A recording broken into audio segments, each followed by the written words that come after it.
ఏం డిమాండ్స్ పెట్టారు? ప్రభుత్వం ఇప్పటికైనా ఇంత టైం తీసుకుంటుంది కాబట్టి గతంలో 11 సంవత్సరాలంటే మామూలు విషయం కాదు. మరి బాధితుల సంగతి ఏంటి? నిజంగా ప్రభుత్వం ఏం హామీలు ఇచ్చింది? ప్రభుత్వం అయితే మేనిఫెస్టోలో చెప్పిందే కానీ అధికారంలోకి వచ్చి 19 నెలలైనా కూడా ఇంత మటుకి ఆ విధంగా న్యాయం చేసే దిశగా ఎలాంటి ఆలోచన చేయలేదని చెప్పేసి మేము ఆవేదన వ్యక్తం చేస్తున్నాం. మరి ఇప్పటికే అనేక మంది మరణాలు కూడా జరుగుతూ ఉన్నాయి. మరి అగ్రిగోల్డ్ బాధితుల యొక్క ఇంకో మరణం జరగకుండా చూడాల్సిన బాధ్యత కూడా ప్రభుత్వం మీద ఉంది. ఇప్పటికైనా సరే ప్రభుత్వం స్పందించి ఒక ఫాస్ట్ ట్రాక్ కోర్టు ఏర్పాటు చేసి విజయవాడకు దగ్గరలో ఒక కోర్టును ఏర్పాటు చేసి తర్వాత ఒక సమర్థత నమ్మకం కలిగినటువంటి అధికారులతో ఒక స్కిట్ కూడా ఏర్పాటు చేసి అగ్రిగోల్డ్ ఆస్తులని మ్యూటేషన్ చేసి వాడిని త్వరగా అమ్మేసి ఏదైతే మీరు మేనిఫెస్టోలు పెట్టారో అగ్రిగోల్డ్ ఆస్తులు అమ్మి అగ్రిగోల్డ్ బాధలు న్యాయం చేస్తామని ఏ విధంగా అయితే చెప్పారో అదేవిధంగా మీరు వెంటనే న్యాయం చేయాలని చెప్పేసి అదేవిధంగా మరణించిన బాధితుల కుటుంబాలు కూడా ఎక్స్గ్రేస్ ఇచ్చి వాళ్ళని ఆదుకోవాలని చెప్పేసి మీరు ఇంకా జాప్యం చేస్తే రేపు పోయే పంచాయతీ ఎలక్షన్లో కూడా మరి అగ్రిగోల్డ్ యొక్క బాధితుల యొక్క ఓట్లు కూడా చాలా ఉన్నాయి. అవి మీకు అవసరం తెలిస్తే మాత్రం వెంటనే న్యాయం చేస్తారని చెప్పేసి లేకపోతే మా యొక్క ఉద్యమం చివరి బాధితులు చివరి పైసా వచ్చేవారు కూడా మా ఉద్యమాన్ని ఉధృతం చేస్తామని చెప్పేసి మరి అగ్రిగోల్డ్ ఆస్తుల యొక్క విలువలు పెరిగినాయి. ఇప్పటికి 11-12 సంవత్సరాల నుంచి మేము శాంతియుత పోరాటాలు అనేక చేసాం. మరి న్యాయం దిశగా ప్రభుత్వాలు ఆలోచనలు మీరు ఇప్పటికీ ప్రభుత్వాలు మారినా కూడా బాధితులకు న్యాయం అయితే జరగట్లేదు. కాబట్టి ఇప్పటికైనా మీరు స్పందించి బాధితులకు వెంటనే న్యాయం చేయాలని చెప్పేసి మీ ద్వారా డిమాండ్ చేస్తాం.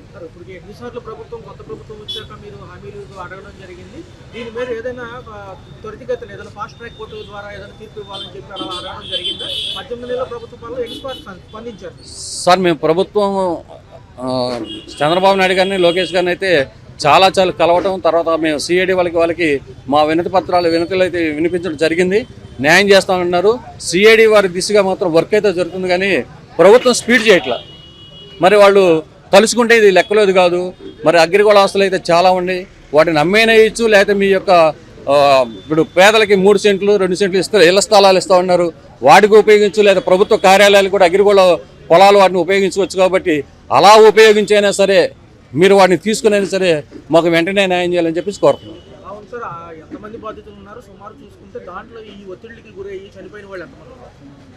ఒత్తిడికి గురై ఇప్పటిదాకా మరణించినటువంటి 600 నుంచి 700 మంది ఉన్నారు. గత టీడీపీ గవర్నమెంట్లో అయితే 142 మందికి 5 లక్షల రూపాయల చొప్పున ఎక్స్గ్రేస్ ఇచ్చారు. జగన్మోహన్ రెడ్డి ప్రతిపక్షంలో ఉన్నప్పుడు మా దీక్షా శిబిరానికి వచ్చి చనిపోయినటువంటి వాళ్ళకి పోలలో పెట్టి 10 లక్షలు ఇస్తా ఉన్నాడు. వారం రోజుల్లో న్యాయం చేస్తా ఉన్నాడు. 6 నెలల్లో వడ్డీతో సాయిస్తాను కోర్టులు యాజమాన్య సంఘం నేను చూసుకుంటా అన్నాడు. అధికారంలోకి వచ్చిన తర్వాత అగ్రిగోల్డ్ బాధితుల యొక్క ఓట్లతో గెలిచి అధికారంలోకి వచ్చిన తర్వాత వీటన్నిటికి మర్చిపోయాడు. ఏదైతే చంద్రబాబు నాయుడు 250 కోట్లు కార్పస్ ఫండ్గా ఇచ్చాడో దానినే బటన్ నొక్కి నేను ఇస్తానని చెప్పి ఇచ్చారు. తర్వాత 20,000 రూపాయలకి ఇస్తానని చెప్పేసి వార్డు వాలంటీర్ల చేత బాండ్ తీసుకున్నారు. అందులో కొంతమందికి ఇవ్వడం జరిగింది. 4,60,000 మందికి బాండ్ కూడా ఎక్కడున్నాయో తెలియని పరిస్థితి. ఇంకా సుమారుగా మన రాష్ట్రంలో అయితే దగ్గర 10 లక్షల మంది ఇంకా బాధితులు ఉన్నారు. తర్వాత ఇంకా 2,865 కోట్ల రూపాయలు అయితే రావాల్సి ఉంది. 8 రాష్ట్రాలు అయితే 32 లక్షల మంది దగ్గర 7,000 కోట్ల రూపాయలు రావాలి. మన రాష్ట్రంలో అయితే 906 కోట్ల రూపాయలు 10,40,000 మందికే వచ్చినాయి. కాబట్టి ఇంకొక మరణం జరగకుండా ఈ బాధితుల యొక్క పిల్లల చదువులు పెళ్ళిళ్ళు ఇవన్నీ ఆగిపోయి రోగాల బారిన పడి అనేక ఇబ్బందులు పడుతున్నారు. కాబట్టి మరి కూటమి ప్రభుత్వం ఇచ్చిన హామీని నిలబెట్టుకుని మీకు అగ్రిగోల్డ్ బాధితుల యొక్క సపోర్ట్ కూడా ఉండే విధంగా చూసుకోవాలని చెప్పేసి మీ ద్వారా ప్రభుత్వాన్ని డిమాండ్ చేస్తాం.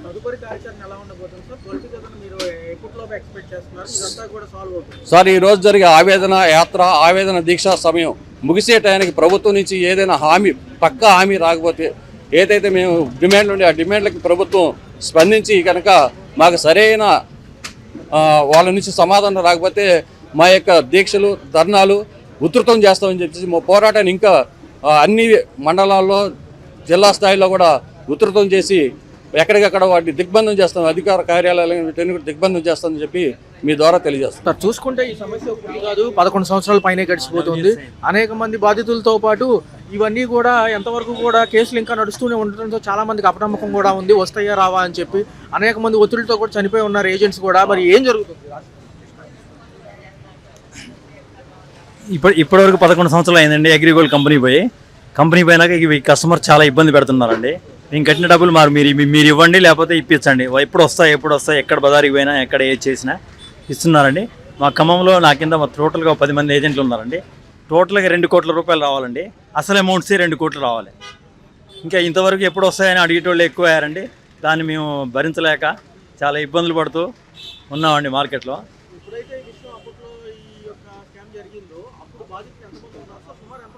అప్పుడు బాధితులు సుమారుగా మా దగ్గర ఒక 200 మంది బాధితులు ఉన్నారు. నా అండర్ ఏజెంట్లలో 200 మంది బాధితులు. మా అండర్లో ఉన్న ఏజెంట్లు గుంటూరు, వరంగల్, సూర్యాపేట్, ఖమ్మం నా అండర్లో ఉన్న ఏజెంట్లు.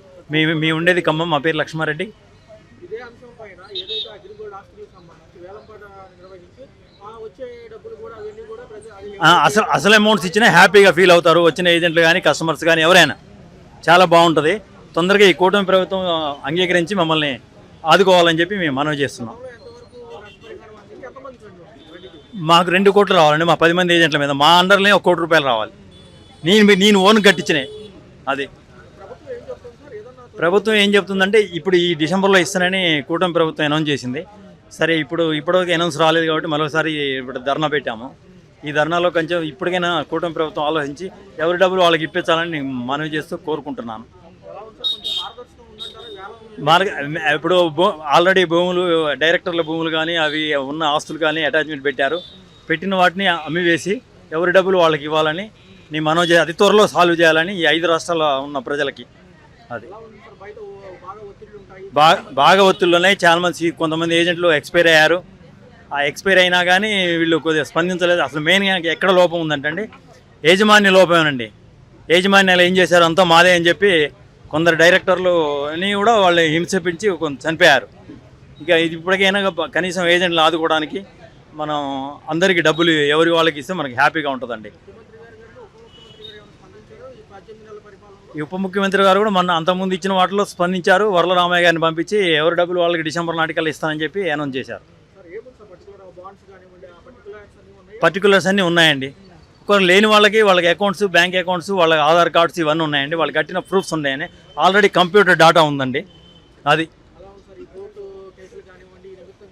ఈ ప్రజెంట్ కోర్టు కేసులనే అయిపోయినట్టు అన్ని అటాచ్మెంట్లో ఉన్నాయి. ఈడీ అటాచ్మెంట్లో ఉన్నాయి కదా. అది త్వరితగతిన న్యాయం చేయాలని మనం కోరుకుంటున్నాం. తదుపరి కార్యక్రమం ఇంకా ఇదే ధర్నాలని ఉచిత ప్రతి మండలంలో ధర్నా పెట్టేసి ఇక రోడ్ల దిగ్బంధన కానీ ఏదైనా చేయడానికి సిద్ధంగా ఉన్నామండి. చూస్తే అనేక సంవత్సరాలు గడిచాయి. అందులో అప్పట్లో ఇది కూడా పెద్ద సంచలనం. ఈ స్కామ్ జరగడం కానివ్వండి, లేకపోతే కట్టిన వాళ్ళకి డబ్బులు ఎగవేయడం కానివ్వండి. ఎలా అనిపిస్తుంది? బాధితులు ఎంతో మంది కూడా చనిపోవడం జరిగింది. ఏజెంట్లు కూడా పాపం ఎక్స్పైర్ అయ్యారు. ఈ విధానంలో కోర్టు కేసులని, ఈడీ అటాచ్మెంట్లని, ఆస్తులు వేలం వేసి అప్పట్లో అప్పచెప్తామన్నారు. ప్రభుత్వాలు మారుతూ వచ్చాయి. ఏమంటారు? ఇది 11 సంవత్సరాల నుంచి 12 సంవత్సరాల నుంచి ఈ పోరాటం ఇలా జరుగుతూనే ఉందండి. మే నెలలో మంచి ఎండలో నడి రోడ్డు మీద కూడా కూర్చున్నామండి ఆడవాళ్ళు మేము చాలామంది. అప్పట్లో చాలా ఎక్కువ మంది వచ్చి మేము ఇలా పోరాటాల్లో అది కూడా పాల్గొనేవాళ్ళం. అయితే ప్రభుత్వాలు ఇలా కాలయాపన చేయడమే కానీ ఎవరికి కూడా న్యాయం జరగట్లేదు. ఈ మధ్య అయితే ఏ గవర్నమెంట్ అయినా కానీ ప్రభుత్వ సంక్షేమ పథకాలని చెప్పి ప్రజలకి చాలా మంచి చేస్తున్నారు. అందులో భాగంగా ఒక 4,000 కోట్ల రూపాయలు ప్రభుత్వం చేయగలిగిన అమౌంటే. సంస్థకు కూడా ఆస్తులు ఉన్నాయి కాబట్టి ఈ ఆస్తుల్ని గవర్నమెంట్ అటాచ్ చేసుకొని మమ్మల్ని కూడా బాధితుల్ని మా కష్టం అర్థం చేసుకోవాలి. మేము ఇంట్లో కుటుంబాలని మా పనులు అన్నీ వదులుకొని వచ్చి ఇలా రోడ్ల మీద కూర్చొని మేము ధర్నా చేస్తున్నామంటే పని లేక కాదు కదా. ప్రభుత్వం వారు మా బాధను అర్థం చేసుకొని అందరితో పాటు మమ్మల్ని కూడా మా బాధితులను గుర్తించి మాకు న్యాయం చేయాలని కోరుకుంటున్నాం. అలాగే చదువుల కోసం దాచుకున్న వాళ్ళు ఉన్నారు, పెళ్ళిళ్ళ కోసం దాచుకున్న వాళ్ళు ఉన్నారు, అలాగే వృద్ధాప్యంలో ఉపయోగపడుతుందని దాచుకున్న వాళ్ళు కూడా ఉన్నారు. అందులోనే మా నాన్నగారే ఉన్నారండి. మా నాన్నగారు బిఎస్ఎన్ఎల్లో చేసి రిటైర్ అయ్యాక నెల 1000 రూపాయలు కట్టుకునేవాళ్ళండి. అలాగా 60,000 కట్టేసిన తర్వాత 5 సంవత్సరాల ప్రాజెక్టులో 78,000 చేతికి వస్తాయనగా చెక్కు కూడా ఇచ్చారండి. కానీ ఆ చెక్కు మారలేదు. ఆయన 2019లో కాలం చేశారండి. ఇప్పటికీ కూడా మాకు న్యాయం జరగలేదు. మా అమ్మగారు కూడా పెద్ద వయసు అయిపోయిందండి. మా అమ్మగారికి ఇప్పుడు 76 సంవత్సరాలండి. కనీసం వాళ్ళకి అలా చనిపోయిన వాళ్ళకి అలా డబ్బులు కట్టుకున్న వాళ్ళందరికీ కూడా ప్రభుత్వం న్యాయం చెయ్యాలి. ఇప్పుడు వడ్డీ కోసం ఆశించడం అని అంటే గవర్నమెంట్ అసలు ఇన్ని ఆస్తులు ఉన్నా సరే అసలు ఇవ్వడానికి కూడా గవర్నమెంట్ ముందుకు రావట్లేదు. ఆస్తులు అటాచ్ చేసుకుంటే గవర్నమెంట్కి ఏదో ఒక రూపంలో ఉపయోగపడతాయి కదా. బాధితులకు న్యాయం చేస్తే అనేక మంది ప్రజా సంక్షేమంలో ఇది కూడా ఒకటి అనుకోవచ్చు కదా. మేము ఓటర్లమే కదండి, మేము బాధితులమే కదా. మాకు కూడా గవర్నమెంట్ వాళ్ళు న్యాయం చేయాలి. ఇది పవన్ కళ్యాణ్ గారి దృష్టికి, లోకేష్ గారి దృష్టికి వెళ్ళాలని ఆశిస్తున్నాను. అగ్రిగోల్డ్ బాధితుల్లో నేను ఒక బాధితుడండి. ఏజెంట్గా చేరాను. ఏజెంట్గా చేరినా కానీ అలా కట్టించుకుంటూ వచ్చానండి. నా వయసు ఇప్పుడు 61 సంవత్సరాలండి. నాకు 3 అమ్మాయిలే. 3వ అమ్మాయికి పెళ్లి సమయానికి వస్తుందని మొత్తం 5 పాలసీలు కట్టించానండి. 5 పాలసీలు కలిపితే ఒక 6 లక్షలు వస్తుందని ఉద్దేశంలో కట్టించాను. 2011లో కట్టించి 2015లో మెచ్యూరిటీ అవుతుందని కట్టింటే 2015 2 నెలల్లో మెచ్యూరిటీ అవుతానుగా మొత్తం కంపెనీ మూసారండి. కంపెనీ మూసేయడంలో చాలా బాధపడ్డాను. 3వ అమ్మాయి పెళ్లి చేయడానికి చాలా ఇబ్బంది పడ్డానండి. కానీ ఏదో మా అన్నదమ్ములు మేము 5 ఉన్నాం కాబట్టి వాళ్ళు ఏదో సహకారం వల్ల నేను చేయగలిగాను. ఈ డబ్బుల గురించి ఆశిస్తున్నాను, ఇంకా రావడం లేదు. ఎన్నో ఆవేదన యాత్రలకి, దీక్షలకు కూడా వచ్చాను. గవర్నమెంట్ వారు ఇదివరకు గవర్నమెంట్ స్పందించలేదు, ఇప్పుడు గవర్నమెంట్ స్పందిస్తుందని ఆశతో ఎదురు చూస్తూ ఉన్నాను. అందుచేత మీరు ఈ బాధితుల యొక్క బాధలు మీరు ఆలకిస్తే 100 సంవత్సరాలు కాదు 150 సంవత్సరాలు బతుకుతారు చంద్రబాబు నాయుడు గారు, లోకేష్ గారుని అని ఆశిస్తూ ఈ సమస్య పరిష్కారం చేస్తారని మరీ కోరుచున్నాను. చాలా కష్టపడ్డామండి. ఏజెంట్ల దగ్గర కష్టపడి కట్టించి ఇది ఇలాగ అవ్వడంతో మేము చాలా బాధపడుతున్నామండి. ఎంత కష్టపడి కట్టించామో నవ్వుతాను, అంత ఏడుస్తూ ఉన్నామండి. ఈ సమస్య పరిష్కారానికి నారా చంద్రబాబు నాయుడు గారు తదితర మంత్రులు అందరూ ఏకమయ్యి ఆనంద దీక్షతో ప్రజలందరికీ డబ్బులు ఇస్తారని మరీ కోరుచున్నామండి. నా పేరు జగ్గరాజు మద్దుల. అగ్రిగోల్డ్ బాధితుల్లో నేను ఫ్యాక్టరీలో రిటైర్ అయిన సొమ్ము, ఆ ప్రియపు సొమ్ము అంతా 3 లక్షల దాకా ఇందులో డిపాజిట్ చేసి ఇప్పుడు నా వయసు 75 సంవత్సరాలండి. అయినా నాకు ఏ విధమైన ఆధారం లేదు. ఈ డబ్బుల గురించి అలా బాధలు పడుతూ ఉంటున్నాం. వెనకాల పిల్లలకు కూడా పెళ్ళిళ్ళు చేయాలి, దాని గురించి చాలా ఇబ్బంది పడుతున్నామండి. ఏదో రంగా చూసి నా సొమ్ము ఇప్పించవలసిందిగా కోరుతున్నాను. చూసుకున్నట్లయితే 10 ఏళ్ళ పైన గడిచింది. ఈడీ అటాచ్మెంట్లు అంటున్నారు. ఇంతమంది ఏజెంట్లు ఉన్నారు, ఇంతమంది బాధితులు ఉన్నారు. ఎంతవరకు కొంతమంది కన్నా వచ్చాయి గతంలో ఎప్పుడైనా ఈ ప్రభుత్వాలు మారే సమయంలో కానీ?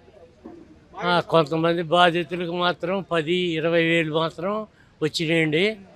మిగిలిన కస్టమర్లు కూడా ఉన్నారు, ఏజెంట్లు 2 ఉన్నారు. వాళ్ళు కూడా ఈ డిపాజిట్లు చేశారు 1-2 లక్షలు. వాళ్ళ పిల్లల చదువుల గురించి అది పెట్టుకున్నారు.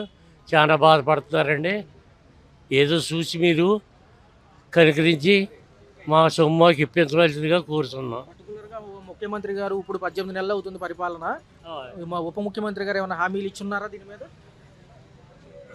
హామీలు ఇవ్వటం మాత్రం ఇస్తున్నారండి. ఇప్పుడు 3 సార్లు 4 సార్లు మీటింగులు పెట్టినప్పుడు ఇదిగో ఇచ్చేస్తాం, 6 నెలలు ఇచ్చేస్తాం, 4 నెలలు ఇచ్చేస్తాం అంటున్నారు. కానీ ఏమీ కదిలేక లేదు. అలాగే స్లోగా జరుగుతుంది. ఈ మీటింగ్ పెట్టినప్పుడల్లా ఏదో చెప్పేసి పంపించేస్తున్నారు. కానీ చాలా బాధపడుతున్నామండి, చెప్పుకోలేకపోతున్నాం. కనీసం మందులు కొనుక్కుంటా కూడా ఇబ్బంది అయిపోతుంది. నా వయసు ఇప్పుడు 75 సంవత్సరాలు ఉన్నాయి. ఫ్యాక్టరీలో 30 సంవత్సరాలు చేసి రిటైర్ అయిన సొమ్ము అంతా ఇందులో పెట్టాను 3 లక్షలు. కనుకరించి మా డబ్బు మాకు ఇప్పించవలసిందిగా కోరుతున్నాండి.